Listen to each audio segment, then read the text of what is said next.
বিরাট ক্ষতি হবে দিদির, লাভ হবে কার? বিজেপির। মুসলিম ভোট ভেঙে চুরমার হয়ে যাবে, সম্ভাবনা প্রকট।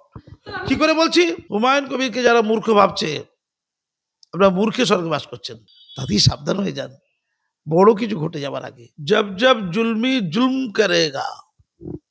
স্বপ্ন দেখেছিল রাজন্যরা যে তৃণমূলে গেলে জুলুমটা বন্ধ হবে, বন্ধ হয়নি, ওর প্রতি জুলুম করে দিয়েছে। হ্যাঁ, কোরআন পাঠাবে, কোরআনের মানেও কেউ জানবে না, কোরআন অনুযায়ী মুসলমানরা চলে না, উত্তেজনা দেখাবে, পরমত অসহিষ্ণুতা দেখাবে, তোমার ধর্ম তোমার কাছে, আমার ধর্ম আমার কাছে, লাকুম দিন হুকুম বলিউদ্দিন, এইটাকে মিথ্যে প্রমাণ করবে, গীতা পাঠকে অনুকরণ করবে, অনুসরণ করবে। তোমাদের আছে 5 লাখ, আমাদের আছে 1 লাখ।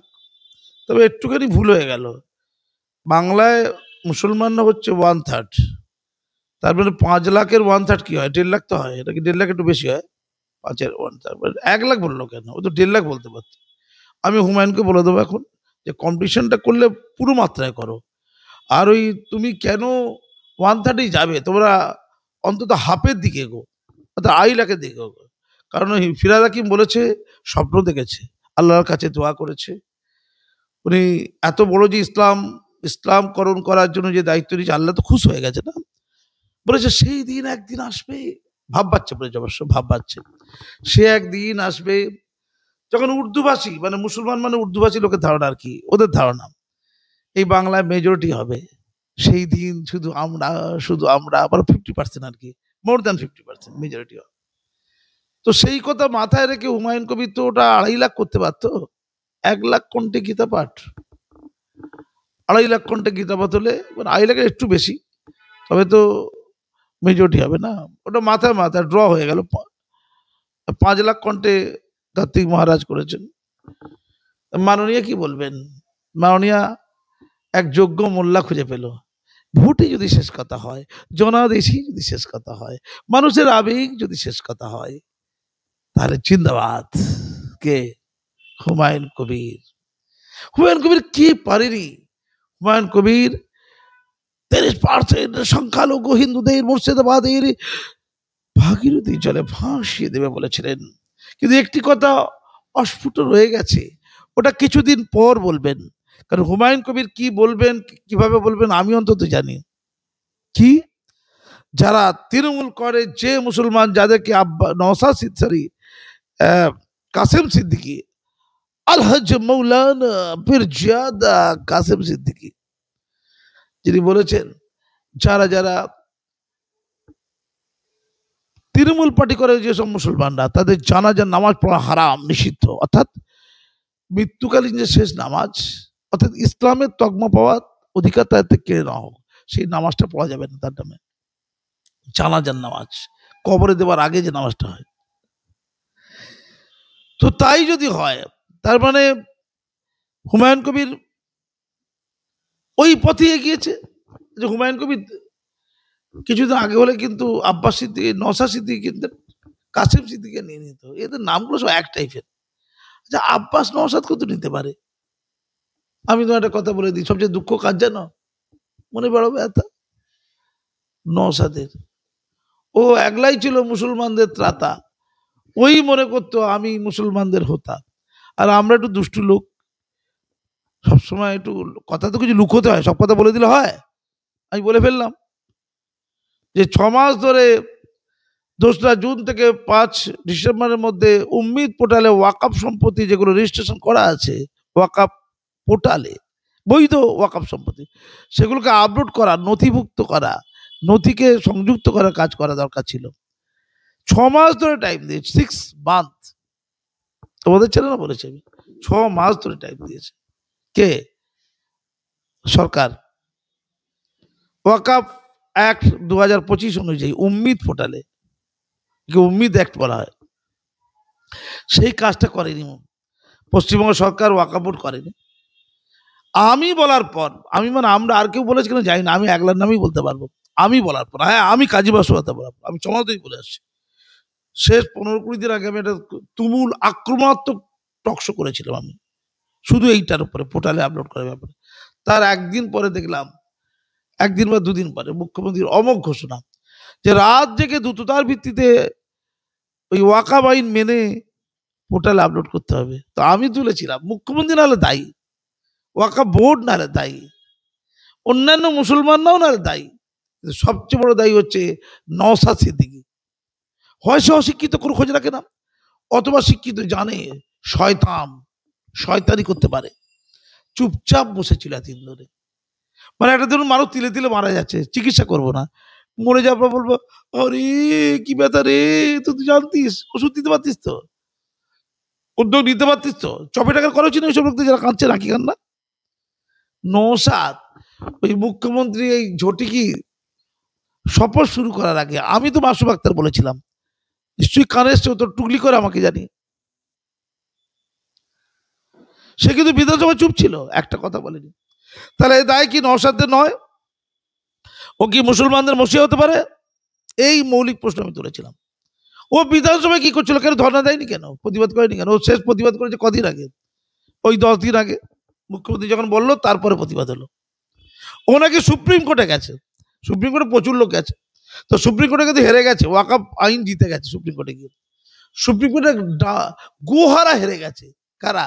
আবেদনকারীরা। মাত্র 5টা বিষয়ের উপর স্টে অর্ডার হয়েছিল, তার মধ্যে উম্মিদ পোর্টালে আপলোড করানোর বিরুদ্ধে সুপ্রিম কোর্ট কোনো রায় দেয়নি। সুপ্রিম কোর্টে গিয়ে মুখে ঝামা ঘষে দিয়েছে যারা ওয়াকাফ বোর্ডের, এই যারা ওয়াকাফ অ্যাক্ট 2025-এর বিরুদ্ধে আদালতে গিয়েছিল। সেটা কবে? সেপ্টেম্বর মাসে, গত সেপ্টেম্বর মাসে। তখনও তো আওয়াজ করতে পারতো, তারপরেও কিন্তু উম্মিদ পোর্টালে আপলোড করার জন্য কোনো আওয়াজ করেনি। চ্যালেঞ্জ দেখা। তাই মুসলমান সমাজে নওশাদরা যারা মসিয়া বলছে, তারা প্রকৃত মসিয়া নয়, এই আমার মতো কুচুটে লোকদের জন্য। সেটা কিন্তু পশ্চিমবঙ্গের লোক জেনে গেছে, হুমায়ুন কবিরও বুঝে গেছে এটা, যে আমি আবার মসিয়া হতে পারি। হুমায়ুন কবির তাই করেছে। দেখলো কি করলে মসিয়া হওয়া যায়, রাস্তা কি আছে। দিদি করছে কি, মন্দির মন্দির মন্দির মন্দির মন্দির, ধর্ম ধর্ম ধর্ম কিচ্ছু নেই, শুধু মন্দির আছে, আর পপুলারিটি আছে, নেতৃত্ব আছে। ও তো দেখলো যে মুসলমানদের একটা মসজিদ করে দেয়নি, জনগণের ট্যাক্সের টাকায় মন্দির করেছে মাননীয়। মুসলমানদের একটা মসজিদ করে দেয়নি, একটা মসজিদ সংস্কারও করে দেয়নি। এতে মুসলমানদের চাপা ক্ষোভ ছিল। কে হুমায়ুন কবিরের মাথায় ঢুকেছে যাই না, আমি সেটা বলবো না। হুমায়ুন কবির দেখলো একটা মসজিদ করি, কোথায় করবে? গোটা ভারতবর্ষের মধ্যে সবচেয়ে পিছিয়ে পড়া জেলা যেটা, কোনটা? মুসলমান ওরিয়েন্টেড পিছিয়ে পড়া জেলা, সেটা হলো মুর্শিদাবাদ। 92টা সংখ্যালঘু প্রধান জেলা আছে গোটা ভারতবর্ষে। মনমোহন সিং এর সরকার এমএসডিপি প্রকল্পে স্পেশাল ড্রাইভ দিয়েছিল উন্নয়নের জন্য। মুসলমানরা পিছিয়ে আছে সেই জেলাগুলোতে। সেই 92টা জেলার মধ্যে সবচেয়ে পিছিয়ে পড়া জেলার নাম হচ্ছে মুর্শিদাবাদ। সেখানে স্বাস্থ্য, শিক্ষা, মানুষের স্বাভাবিক জীবনযাপন কিচ্ছু নেই। মহিলারা কেউ শরীর বেচতে বাধ্য হয়, আর কেউ বিড়ি বেচতে বাধ্য হয়। বিড়ির শ্রমিক সারাদিন খেটে 100 টাকা, শ্বশুর হয়, রক্ত চুষে খায়, তারপরে যক্ষা রোগে কাঁচতে কাঁচতে মৃত্যুবরণ করে। এটা হচ্ছে মুর্শিদাবাদ, নবাবের জেলা ছিল একসময়, নবাবের জেলা, রাজধানী। সেই মুর্শিদাবাদে মানুষের অন্ন বাস্তব কিচ্ছু নেই, সীমাহীন দারিদ্রতা। সেই দারিদ্রতার আবহে ওই গরিব লোকদের টাকা, সেই টাকা দেখলাম বান্ডিল।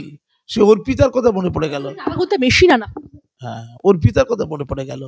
তার ঘরের বেডরুম থেকে, বক্স কাটের ভেতর থেকে প্রচুর টাকা বেরিয়েছিল, বড় বড় নোট, অবশ্য 500 টাকার নোট সব। এখানে কিন্তু 10 টাকা, 20 টাকা থেকে, 50 টাকা থেকে, 100 টাকা থেকে 500 টাকা সব আছে, 200 টাকা আছে। দেখলাম পাহাড়, নোটের পাহাড়, লোক দান করেছে। গরিব লোকের দান না, ওই জন্য 50 টাকা 20 টাকা সব পাওয়া যাচ্ছে। তো গরিব তারা বউয়ের, সন্তানের দুধ না কিনে দিয়ে, সন্তানের বই না কিনে দিয়ে, মায়ের চিকিৎসার বন্দোবস্ত না করে, বাবার বুকের এক্সরেটা না করিয়ে সেই টাকা বাবরি মসজিদকে দিয়েছে। ও জানতো বাবরিটা যদি বলা হয় তাহলে ভালো জমবে। ও পরিষ্কার করে নকল করে কাকে? এক হচ্ছে কার্তিক মহারাজকে, সেও বেল না গেল। তিনি গীতা পাঠ করেছেন, তিনি দিয়েছেন বিস্কুট আর জল আর একটা করে গীতা প্রত্যেকের হাতে, বই দিয়েছে শিক্ষিত করার জন্য। কিন্তু মোটা মাথা ইনি দেখলেন মুসলমানদের সব দিয়ে কিচ্ছু হবে না, মুসলমানদের মাংস আর ভাত খাওয়াতে হবে। তিনি বিরাট মাংস ব্যবস্থা করলেন, 30,000 লোক নাকি মাংস ভাত খেলো, আর বিরিয়ানি বিরিয়ানি খেয়েছে। আর অ্যারেঞ্জমেন্টে নাকি 3,000 লোক ছিল, শুধুমাত্র কামলা কামড়ি করে মারপিটটা করে ফেলেন, অ্যারেঞ্জমেন্ট করছে আর খাওয়াটা, মারপিট হয়ে যাবে, মাংস নিয়ে টাকাটাই পড়ে যাবে, কাড়াকাড়ি হয়ে যাবে, মাংস টাকা দিয়েছি না, মাংস খাবো না। আর কি মাংস বুঝতে হচ্ছে তো, যেটাতে গোরক্ষা সমিতির যে মাংস না খাওয়ানোর জন্য লোককে তৈরি করেছে, আন্দোলন তৈরি করেছে। এবং মালদা চাঁচলে একজন ওই সনাতনী সকল মহারাজ, হিরণময় মহারাজ, তাই তো, সে গোহত্যা বন্ধ করার জন্য নাকি জিহাদ ঘোষণা করেছিল, তাই তো, করেই ছাড়বো। আর ওখানে গণহারে গোহত্যা হলো, কোথায়? গণহারে, লোকে খুশি করতে আর কি গোহত্যা হলো। ওইটা একটা নকল, মানে এটা হচ্ছে যে বিস্কুট আর জলের বদলে বিরিয়ানি। কার্তিক মহারাজজি আপনার হচ্ছে বিস্কুট জল এবং হাতে ছোট্ট গীতা, আর উল্টো দিকে হুমায়ুন কবিরের কি আছে? বিরবানি, মাংস সহযোগী বিরবানি আছে, বিরানি, তাই তো, বিরিয়ানি আছে তো, উচ্চারণ করতে পারে না ঠিক, অবাঙালিদের শব্দ আর কি, বিরিয়ানি নাকি বিরিয়ানি। ডিভিডেন্ড দেবে হুমায়ুন কবিরকে তার এই বিশাল দেবে, বিরাট ক্ষতি হবে দিদির, লাভ হবে কার? বিজেপির। এই কথা কিন্তু দিদি বলছে, বলছে অঙ্ক পরিষ্কার, মুসলিম ভোট ভেঙে যাবে। হায় রে মুসলিম ভোট, যায় রে মুসলিম ভোট। মুসলিম ভোটে একটা সিটও নওশাদ পেত কিনা সন্দেহ, হয়তো একটা পেত কোনো কারণে। যে পক্ষান্তরে হুমায়ুন কবির এই বাবরি মসজিদ স্থাপন করে আখেরে মানে জয়ের পথ আরো সুদৃঢ় করে দিলেন বিজেপি। একদম। এরপর সাকারাত রহমান, সরি সাকারাত সরকার, সাবারত না সাকারাত কি নাম, তাকে চিনি আমি, বহরমপুরে বাড়ি। সে আবার রাম মন্দির করছে, রাম লালা যাবে, এরপরে রামের মন্দিরের জন্য ইট যাবে। একদিকে হুমায়ুন কবিরের ইট, হুমায়ুন কবিরের ইট, অন্যদিকে রাম মন্দিরের ইট, ধাক্কা দেখি হবে, রাস্তায় মারপিটও হয়ে যেতে পারে, রক্তাক্তি হয়ে যেতে পারে। লাভ কার? বিজেপি বলে যে দলটি আছে তা লাভ বিজেপি।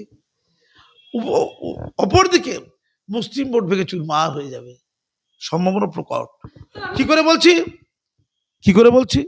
উনি 1,00,000 কণ্ঠে গীতা পাঠের কথা ওই জন্যই বলেছেন, কারণ বাবরি মসজিদের এই স্থাপনা, এই বাবরি মসজিদের শিলান্যাস, তাকে কেন্দ্র করে মুসলমান সমাজে যে কলরব দেখা দিয়েছে, যে উদ্দীপনা দেখা দিয়েছে, গাঁটের কড়ি আর গায়ের ঘাম জড়িয়ে অসচেতন মুসলমানরা যেভাবে রাস্তায় নেমেছে, এবং আবেগপ্রবণ শিক্ষিত মুসলমানরা তাদের সাথে আছে, দেখলাম তারা মেনে নিতে পারছে না মুসলমানরা কদিন দুধ গায়ে থাকবে, বল বল নিজের বল, কদিন আর KFC চিকেন হবে। আর মুসলমানরা সচেতন অংশ চাইলেই তো আর হবে না, অচেতন অংশকে ওই দিদির ট্র্যাপ থেকে বের করে আনতে হবে। ইনশাল্লাহ ইল্লাল্লাহ খোদা হবে, মাথা কাপড় হওয়া যাও ইমাম মাতা, দিদি নিজেই আল্লাহ হয়ে গেছে, খোদা হয়ে গেছে, কেউ কেউ বলে দিয়েছে। এই ট্র্যাপ থেকে বের করার জন্য একেবারে কঠিন অস্ত্র ইউজ করে দিয়েছে হুমায়ুন কবির। এবার আসবে মিম, বুদ্ধিমান দল মিম। আসাদুদ্দিন নিশ্চয়ই বুদ্ধিমান লোক, বোকা গাদা লোক না। দুজন যদি এক কাছে হয়ে যায়, আর মুসলমান যদি কিছু শিক্ষিত সচেতন মুসলমান ইচ্ছাকৃত ভাবে, আরে মুসলমানরা তারা ইসলাম ধর্মকে কতটা মেনে চলে প্রাত্যহিক জীবনে ভুলে যান, জিন্নাকে মনে পড়ে ইসলামের কিচ্ছু মানত না, সেই কিন্তু পাকিস্তান তৈরি করেছিল। হ্যাঁ, এই বাংলায় কিন্তু 2-1 জন আছে যারা জিন্না হয়ে উঠতে পারে। কেউ কেউ বুঝতে পারছেন কারা? ভেবে দেখুন কাদের কথা বলছি। 2-1টা আছে যারা যদি মনে করে নীতি আদর্শ বিসর্জন দেবে, তারা কিন্তু জিন্না হয়ে উঠতে পারে। বাংলার সবচেয়ে আতঙ্কের দিন তখন হবে। মাসুম আক্তারা সেটা আটকাতে চায়। মাসুম আক্তারা যুক্তির আলোকে একটা জাতির উন্নয়ন চায়, জাতিকে ধর্মের অন্ধত্বের মধ্যে তলিয়ে দিয়ে প্রতিপত্তি খ্যাতি চায় না, বিপুল টাকার সমাহারে শুয়ে থাকবে না চায় না। কেউ কেউ তো চায় ওটা, কিন্তু রাজনীতি যে প্রচুরের মধ্যে ঢুকে গেছে বাংলার, তাতে ওটাই তো এখন ভবিতব্য। খুনোখুনিটা তো আলটিমেট লক্ষ্য। আরো হোক খুনোখুনি, আরো ভাতিকাতি দাঙ্গা হোক, আরো মন্দির হোক, আরো রাম মন্দির মসজিদ তৈরি হোক, এটাই তো। তাই এই গত 2 দিন আগে যেটা হলো ওই বেলডাঙ্গাতে মসজিদ তৈরির জন্য, ও তো ওকে তো বাবরি বলতেই হবে, অন্য কোনো মসজিদ দিলে কোনো লোক টাকা দিত না। আমি চ্যালেঞ্জ, অন্য কোনো মসজিদ দিলে শুধু বাপরি নামটা লুকিয়ে আছে বলে। আর দিদি, আপনি তো বলেছিলেন না, দিদি বলেছিলেন এই তো রাম মন্দির করেছে, আমার কোনো আপত্তি আছে, আমি তাকে স্বাগত জানিয়েছি। দিদি রাম মন্দিরকে স্বাগত জানিয়েছেন। দিদি মুসলমানরা খুব বোকা নয়, আমাদের মতো কিছু লোক আছে যেন তো ধরিয়ে দেয়, একদম দুষ্টি লোক। আমার নওশাদ আমার অত্যন্ত কাছের মানুষ, তাকেও ছেড়ে কথা বলছি না। আমি পাপ করলে বাপকেও ছাড়ি না, পাপ করলে বাপকেও ছাড়ি না, আর পাপ বাপকেও ছাড়ে না। সত্য কথা বলার লোক কিছু সমাজে দরকার। আজকে হুমায়ুন কবির যে কাজ করছে, ওর সাথে কিছু শিক্ষিত লোক যদি চলে যায় মুসলমানদের, যাদেরকে বাধ্য করে রেখেছেন মাননীয়া দীর্ঘদিন ধরে, মাননীয়া দুটো শ্রেণীর মুসলমানকে উস্কে দিয়েছেন। একটা হচ্ছে মৌলানা মৌলভী পীর পীরজাদা, যাদেরকে মুসলমানদের মুখ বানিয়েছে। আমি বারবার বলেছি, আমিই বলি এটা বারবার, অনেক লোক আমার কথা প্রতিবাদ হয়, তাদের কথাতে আমার বক্তব্যই প্রতিবাদ হয়, অনেক পরে হয়েছে এটা। আমি বিগত 20 বছর ধরে বলে আসছি, বাম আমল থেকে বলে আসছি। বাম আমলে এত ভয়ঙ্কর ছিল না, কিন্তু তৃণমূল আমলে একটা ভয়ঙ্কর রূপ নিয়েছে, বিশেষ করে 14 বছর বয়সে, বিগত 14 বছরে মোল্লা মৌলভী মাতব্বর, তারা একদিকে মুসলমানদের মুখ, আর অন্যদিকে গুন্ডা বদমাস পয়সাওয়ালা তোলাবাজ মোস্তান, তারা পার্টি ফান্ডকে সমৃদ্ধ করে, তারা পিটিয়ে মুসলমান ভোটকে নিয়ন্ত্রণ করে। কিছু মুসলিম নেতা আছে, তাদের ভোট না দিলে না চামড়া তুলে ছেড়ে দেবে মুসলমানদের, আম মুসলমানদের। মধ্যিখানে শিক্ষিত সচেতন রুচিশীল প্রগতিশীল মুসলমান তারা হারিয়ে গেছে। তেমন কিছু শিক্ষিত সচেতন প্রগতিশীল অথচ প্রগতিবিহীন কাজ করবে কিছু মুসলমান, তারা যদি তাদের অস্তিত্ব রক্ষার স্বার্থে হুমায়ুন কবির এবং মিমদের সাথে যুক্ত হয়ে যায়, ফলটা কি হয় বলুন তো? তারা তো চালিকা শক্তি জানে, তারা তো স্টিয়ারিংটা কিভাবে চালাতে হয় জানে। নিশ্চিত করে জেনে রেখে দিন, হুমায়ুন কবির স্টিয়ারিংটা চালাচ্ছে না। এই স্টিয়ারিংটা হুমায়ুন কবিরের নিয়ন্ত্রণে নেই। হুমায়ুন কবির, আমি যে কথা বলেছি যে 30% হিন্দুদের লাশকে ভাগীরথীতে ভাসিয়ে দেবে বলে, তারপর অনায়াসে মাথা উঁচু করে থাকতে পারে, এটা তো মুসলমান সমাজকে প্রশ্রয় দেওয়ার জন্যই। তুই প্রশ্রয় দিয়ে দিয়ে মাথায় তুলে দিয়েছো মাননীয়া, এবার টাল সামলাও। এবং এতে মুসলিম ভোট খণ্ড বিখণ্ড হয়ে গেলে লাভ কার? লাভ কার গো? যাদের মেরে ভাগীরথী জলে ভাসিয়ে দিয়েছিল তাদের, সে হিন্দুদের। আর হিন্দু ইকুয়াল টু হিন্দুদের রক্ষক বলে যারা দাবি করেন, সেই বিজেপির পরিষ্কার অঙ্ক, পরিষ্কার হিসাব, সেই আরএসএস, সেই বিশ্ব হিন্দু পরিষদ, সেই বজরং দল, যাদের একজনের নেতা বাগেশ্বর ধাম থেকে এসে গতকালকে ওই 5 লক্ষ কণ্ঠে গীতাপাতের সবাই বলেছিল হিন্দু রাষ্ট্র চাই। ওই দিদি তার প্রতিবাদ করে কটা স্টেটমেন্ট দিয়েছে, হিন্দু রাষ্ট্র চাই। দিদিও বলবে এখন চুপ থাকো ভাই, আমিও তলে তলে ওটাই চাই, তাই আমার মুখে হিন্দু রাষ্ট্রের বিরুদ্ধে কোনো প্রতিবাদ নাই। ক্লিয়ার? এটা বুঝে নিতে হবে। আর উনি জাননি, আমি সোশ্যাল মিডিয়ায় লিখেছি, দিদিকে ইনভাইট করেছিলেন কার্তিক মহারাজ, যাকে বিশিষ্ট দাঙ্গাবাজ বলেছেন, তিনি ইনভাইট করেছিলেন। তার ডাকে রাজ্যপালও গিয়েছিল, তার ডাকে কাজী মাসুম আক্তারও গিয়েছিল, সম্প্রীতির বার্তা দিতে, যে কোরআন যেমন পবিত্র, গীতাও তেমন পবিত্র। গীতা আমাদেরও, কোরআন আমাদেরও। হাজার হাজার বছর ধরে এই ভারত ভূমিতে আমরা বাস করেছি। 500-700 বছর আগে হয়তো আমরা ধর্মান্তরিত হয়েছি। ইসলাম 1400 বছরের, আর শ্রীকৃষ্ণের এই বাণী 5200 বছর আগেকার, অনেক আগে। এই 1400 বছর আগেই তো আমরা ইসলাম নিইনি, অনেক পরে নিয়েছি, 400-500 বছর আগে, সুলতানি যুগে। আমি আমার কথা বলছি, সুলতানি যুগে। 8 পুরুষ আগে আমরা ব্রাহ্মণ ছিলাম, আমাদের পরিবার তাই বলে, 8 পুরুষ আগে। তো তখন তো আমরা আমাদের ধর্মগ্রন্থ বলতে কোনটা বুঝতাম? ঋগ্বেদকে, গীতাকে। তো ওটা কি এখন থেকে বাদ পড়ে যাবে নাকি? ওটাও তো রইল, সেখানে কিছু অমৃত বাণী আছে তো, মানুষের বাণী। ধর্মের জটিল কার্যকলাপ তা নয়, মানুষের মুক্তির বাণী। কোরআনের মধ্যে কোথাও কোথাও আছে। আমরা দুটো নিয়ে চলতে আপত্তি কোথায়? কেউ কোরআনকে শ্রদ্ধা করলো, কেউ গীতাকে শ্রদ্ধা করলো, এর নাম তো সম্প্রীতি। আমি গিয়েছিলাম, ওখানে দেখলাম মাননীয় গেলেন না, কেউ কেউ বলছে মাননীয় নিজেকে আহত বাঘ বলেন। তিনি কি ভয় ভয় পেলেন? বাগেশ্বর ধামে তরুণ বাঘ চিৎকার করলে আহত বাঘকে মঞ্চে আক্রমণ করে দেবে, এই ভয় পেয়ে গেলেন না? মুখ্যমন্ত্রী তো বলছেন যে আমি কি করে যাব বিজেপির প্রোগ্রামে, এটা যদি নিরপেক্ষ কোনো অনুষ্ঠান হতো তাহলে আমি নিশ্চয়ই যেতাম, বিজেপির অনুষ্ঠানে যাই। আচ্ছা আচ্ছা আচ্ছা, আদর্শ আছে, তাহলে মিশে গিয়েছিল কি করে? বিজেপির সাথে ঘর সংসার করে আতাত তৈরি করেছিল কেন? বিজেপিকে হাত ধরে টেনে টেনে বাংলায় ঢোকালো কেন মমতা ব্যানার্জি? কে কে আবার মমতা বুবু বলে, আমি বাবু বলি না, আমি দিদি বলি। আমার দিদি নামটা খুব ভালো লাগে। দিদি, ও দিদি, আপনি হাত ধরে ধরে টেনে টেনে টেনে টেনে বিজেপিকে এনেছিলেন না, প্রমাণ দেবো নাকি আমি?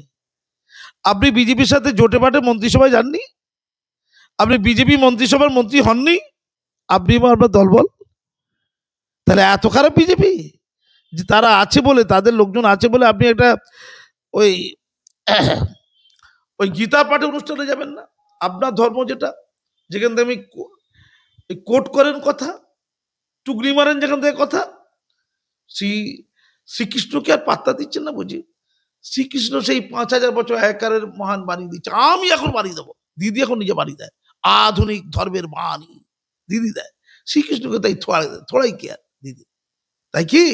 লোকে তো তাই বলছে যে আপনি শ্রীকৃষ্ণের বাণীর চেয়েও গুরুত্বপূর্ণ বাণী দাতা হয়ে গেছেন, দাত্রী হয়ে গেছেন, তাই আপনার শ্রীকৃষ্ণ লাগবে না। বলুন। আমি একটা কথা বলবো যে বিজেপি নেতা, বিজেপির সংখ্যালঘু সেলের অন্যতম নেতা আলী আফজাল চাঁদ, সেই আলী আফজাল চাঁদকেও দেখা গেল হুমায়ুন কবিরের বেলডাঙ্গায় এই বাবরি মসজিদের শিলান্যাস অনুষ্ঠানে গিয়ে মঞ্চে গিয়ে তিনি বলছেন লড়কে লেঙ্গে বাবরি মসজিদ। এই অঙ্কটা আসলে ঠিক? লালকে লালকে পাকিস্তানের অনুকরণ আবার কি? ও তো অন্য কথা বলতো, ও তো গেছে। আমি একটু আগে হিন্স দেওয়ার চেষ্টা করলাম না যে পেছনে কিছু অন্য মাথা আছে। হুমায়ুন কবিরকে যারা মূর্খ ভাবছে, আপনারা মূর্খে স্বর্গে বাস করছেন। পলিটিক্যাল মুখ আলাদা হয়। পলিটিক্যাল লোক মানে চোরচিটিং বা ছ্যাচোর ধান্দাবাজ, নীতিহীন আদর্শহীন লোক, তাই মনে করে। কিছু লোক তার নীতিকে জলাঞ্জলি দিয়ে বৃহত্তম অন্য স্বার্থে, দেখুন এতদিন ধরে দিদির বিরুদ্ধে কত পরিকল্পনা প্রকরণ করা হয়েছে, কিন্তু আমি চ্যালেঞ্জ করে বলছি, গত পরশু যেটা হয়েছে, গত পরশু না গতকাল, গত পরশু বেলডাঙ্গাতে বাবরি মসজিদের শিলান্যাস, এত ভয়ঙ্কর পলিটিক্যাল চ্যালেঞ্জ কিন্তু ইতিপূর্বে হয়নি। আলী আফজাল চাঁদ বুঝেছে ওখানে যাওয়া দরকার, তার নিশ্চয়ই গুরুত্ব বেড়েছে। আরো অনেক মানুষ রয়েছে, তাই সাধু সাবধান, উল্টো খেলে হয়ে যাবে। আমি বারবার বলছি, কিন্তু জিন্না ধর্ম মানতেন না, ইসলাম ধর্ম তো একেবারেই মানতেন না। দুপুরুষ আগে তিনি হিন্দু ধর্মাবলম্বী ছিলেন, তার দাদু হিন্দু ছিলেন দুপুরুষ আগে, ঠিক আছে? তিনি ধর্মান্তরিত মুসলমান। তিনি মহাত্মা গান্ধীর পরিবারেরই একজন। কে? মোহাম্মদ আলী জিন্না। এটা জানা দরকার ইতিহাসটা। জিন্না শুয়োরের মাংস খেতেন, ইসলাম মানতেন না, সবাই জানে। কিন্তু মুসলমান জনজাতির আবেগ এত ভয়ঙ্কর জিনিস, শিক্ষিত মেধা সম্পন্ন মানুষ তাকে উস্কে দিতে পারে, উস্কে দিলে আগুন জ্বলে যাবে গোটা দেশে। সেই কাজটা স্বাধীনতা আগে জিন্না করেছিলেন, মোহাম্মদ আলী জিন্না। এই বঙ্গে বা ভারতবর্ষে গোকুলে কিন্তু বাড়ছে, এমন লোকও আছে ভারতবর্ষের ক্ষতি। মাসুম আক্তার ওটা আটকাতে চায়, কতদিন আটকাতে পারবো জানি না। রক্তক্ষয়ী সমস্যা তৈরি হয়ে যাবে, সমান্তরাল ভেদরেখা তৈরি হয়ে যাবে। মুসলমানদেরকে যারা দুর্বল মনে করে গর্তের মধ্যে আরো ঢোকাচ্ছে, পুঁতে দিচ্ছে কাদার মধ্যে। শেষ বলে কথা আছে, পাপেরও অন্ত আছে। শেষের দিনটি কিন্তু বড় ভয়ানক। মাননীয়া, মুসলিম ভোটটা না গেল, এখনো জিন্না আসেনি, এখনো সামনে জিন্নার মতো কোনো ব্যক্তিত্ব নেই। তার ছিটে ফোটা দেখতে পাচ্ছেন একটু একটু, তাতেই সাবধান হয়ে যান, বড় কিছু ঘটে যাবার আগে। বিজেপিতে যোগদান রাজন্না হালদারের, এটা কি বিজেপির একটা কোথাও গিয়ে সঠিক সিদ্ধান্ত? একটা স্পেকুলেশন চলছে বিজেপিতে। অন্যদিকে রাজন্নার হাজবেন্ড প্রান্তিক বাবু, তিনিও বলছেন যে বিজেপির সাথে কথা হয়েছিল, কিন্তু এক্ষুনি এই মুহূর্তে ঠিক কবে দিনক্ষণ বোঝা যাচ্ছে না যে কবে তিনি বিজেপিতে যোগদান করতে চলেছেন। 2021-এ যেভাবে তৃণমূল থেকে একের পর এক নেতাকে নেওয়া হয়েছিল, তারা আবার পরে ফিরেও গিয়েছিলেন, এবং এবারে এই যে রাজন্না হালদারের বিজেপিতে জয়েন করা, এটা বিজেপির জন্য ঠিক কতটা আশাজনক বা কি? জব জব জুলমি জুলম করেগা, স্বপ্ন দেখেছিল রাজন্যারা যে তৃণমূলে গেলে জুলুমটা বন্ধ হবে, বন্ধ হয়নি। ওর প্রতি জুলুম করে দিয়েছে, ওর প্রতি ওদের দলের জুলমিরা জুলুম করে দিয়েছে। ও আবার বিজেপিতে এসছে, আবার গানটা গাইবে, জব জব জুলমি জুলম করেগা, কেন যে গাইবে। আমি বিজেপিকে প্রশ্ন করি, যারা ওকে বা ওর স্বামীকে বিজেপিতে নেবে বলছে, যদি না বিজেপির মাধ্যমে জুলুম করে বন্ধ হবে তো? তাহলে ও আবার অন্য দলে চলে যাবে। অন্য কি দল আছে গো? হুমায়ুন কবিরের দলটা আছে না, নতুন হচ্ছে যেটা। কিছু হবার নেই, এগুলো ফালতু বিষয়। এটা নিয়ে ইন্টারভিউ নিচ্ছ কেন আমি বুঝলাম না। একটা বাচ্চা মেয়েকে নিয়ে কি এআইটিআই না কি সব করে, না সিআইডিআই করে কি সব করলো টরলো, প্রতিবেদন হয়েছে, বিজেপি প্রতিবেদন করে দেবে? রাজন্যার প্রতিবেদন বিজেপি করে দেবে?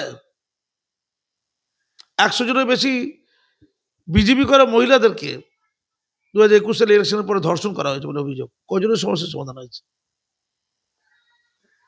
জানি না। রাজন্না হালদারকে বিজেপিতে নেওয়া বিজেপির জন্য কতটা ফলপ্রসূ? আমি রাজন্না হালদারের জন্য একটু কষ্ট পাচ্ছি, বেচারি। আমার আর কিচ্ছু বলার নেই। ও কি করবে? জুলমি গান গাইবে, জব জব জুলমি জুলম করেগা। ভালো, বেশ অভিনয় টভিনয় করে কিন্তু ভালো।